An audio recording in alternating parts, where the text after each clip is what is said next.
মা খাদিজাতুল কুবরাকে কবরে রাখার পরে নবীজি কবর পারে বসে আছেন, মাটি চাপা দেওয়া হয়েছে, নবী বসে আছেন।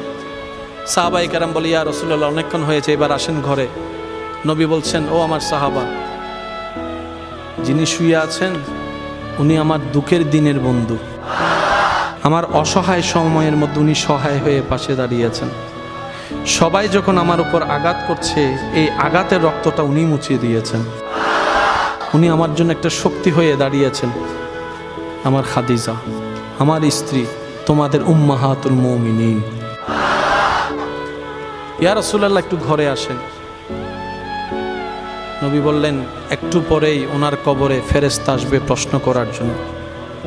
আমি নবী বসে আছি, আমার খাদিজার প্রশ্নের উত্তর আল্লাহর হুকুমে খাদিজার পক্ষ হয়ে আমি নবী উত্তর দেওয়ার জন্য।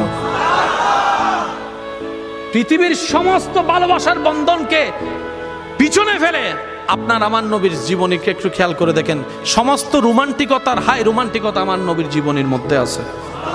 আমরা নিতেও জানি নাই, পালনও করতে জানি নাই। আল্লাহ পাক আমাদের সবাইকে ইসলাম মেনে চলার তৌফিক দান করুক।